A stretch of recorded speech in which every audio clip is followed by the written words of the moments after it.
Shannon, welcome to the Roxhill Media 10 to 1 interview. Hi, Nick. Great to see you, and thanks for having me on here. It's a pleasure, absolute pleasure. So, first of all, can you just tell me what the primary audience of Global Trade Review is, and if this has been changing in any way? Yeah, of course. So GTR, Global Trade Review, we're a trade and trade finance publication. So our audience is really everybody involved in that industry. It's quite a broad industry, as you would imagine. We are seeing an increasing number of the people that actually make use of trade finance, so corporates and traders, etc. But we also have a large number of financial sort of service providers, banks, non-bank financiers, as well as everybody else that kind of falls into the category of people that use all aspects of trade finance, so lawyers, insurers, financial technology providers, etc. I don't think we've seen too much of a change of who those readers are. We've maybe seen a little bit of a change of where they're based. So most of our readers are based in the US, the UK, Singapore, and India. And then just recently, we've seen an increase in readers from the Middle East, specifically the UAE. Okay, that's great. So a truly global audience and a wide ecosystem of readers. Yes. And how have you been coping with the recent pandemic? Are you still publishing in print and online? And is your editorial team still intact?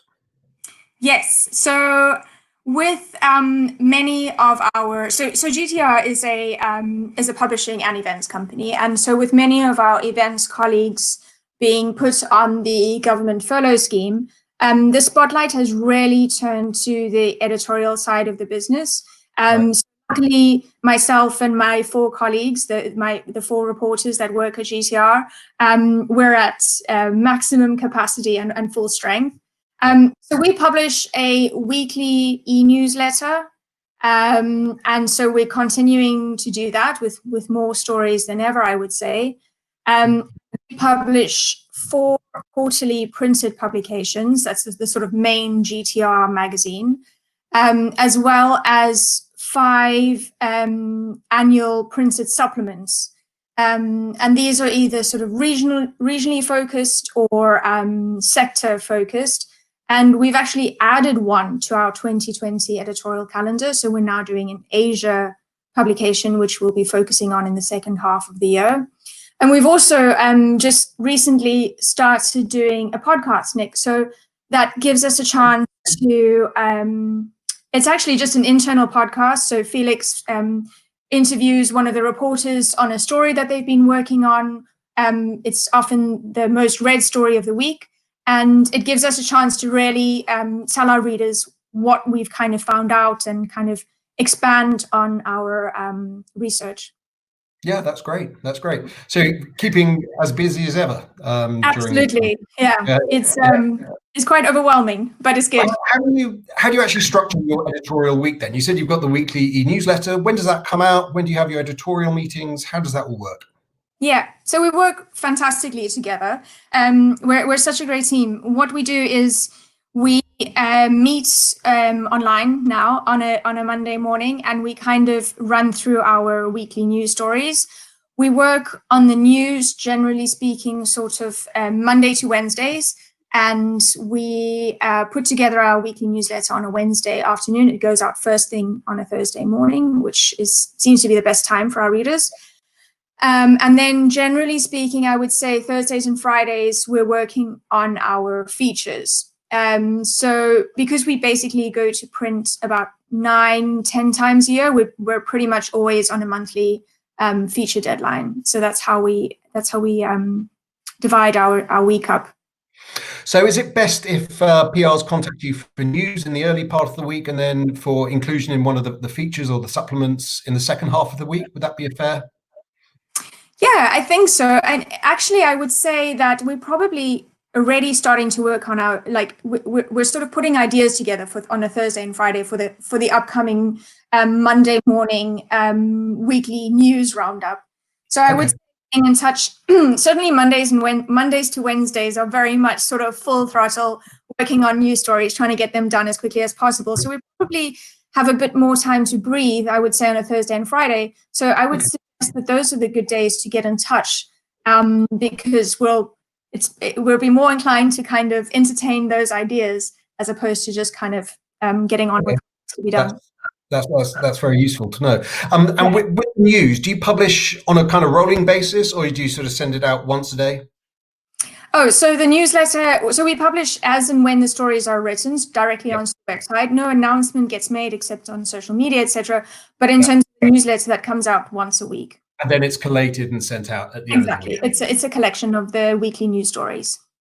Okay, and obviously trade has been a massive story for the last 3 or 4 years. It's been front page news with Brexit, with the US-China trade war, and now the pandemic and the complete collapse of global trading systems. Have you seen that the type of stories you're covering have become broader rather than the kind of niche focus on trade finance?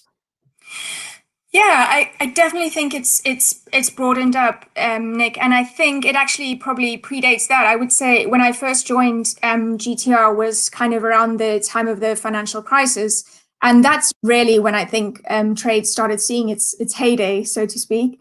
So we're definitely broadening things up, and then in terms of our sort of pandemic coverage, I would say that a lot of that has kind of focused on institutional responses, both private and public, to what's happening. That's been of great interest to our readers. We've also been looking at the sort of pressure to digitalize amongst trade and trade finance, and that's been a growing theme for us over the last few years. Yeah, there are lots of stories on that. And are those the type of stories you like to see? So companies that have come up with initiatives that help the digitization of trade. Are you looking for uplifting type stories like that, future looking? Yeah, I mean, I'm not sure if we're really into uplifting stories as such. I would say that we're probably more into analytical kind of stuff. So what I've realized, what our readers really like to see is kind of analysis of what went wrong. So, for example, just over the last couple of weeks, our coverage of the collapse of the Singapore oil traders drew a lot of interest, right. As did our coverage of the UK government's bounce back loan schemes, which a lot of exporters were struggling to access through a particular accredited lender. Those readers, those clicks kind of went into the tens of thousands, which was really interesting for us.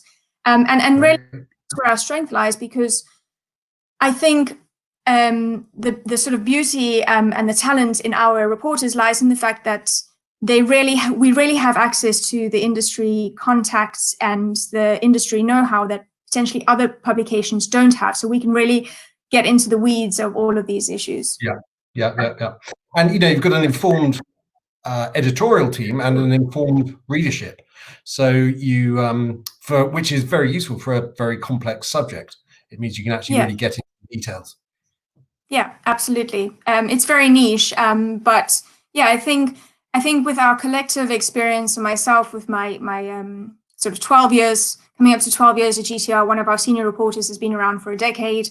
The others are newer, but also with fantastic experience. So yeah, we have a great list of contacts. And but having said that, Nick, I would definitely say that we're keen to meet more people. So specialist contacts, I don't know, in the sort of technology or the shipping fields, for example. We're always keen to meet new people. Okay, and are you happy to do it offline, online? Are you out of lockdown now? We're still very much working from home. We're probably more happy to do conversations with industry specialists than potentially sort of background information. So I would say we're up for conversations online if it's going to be on record. We've had a lot of, we often have conversations with people and then walk away with them going, well, you can't use any of it. And I think if we're going to be having those conversations, it's good for them to be on record. Okay, well, that's really useful to know. Thank you very much. We're out of time. It's been great catching up with you, and congratulations on keeping going to such a strong degree. Yeah. And we'll catch up in person very soon, I'm sure. Super. Thanks, Nick. Thanks for having me.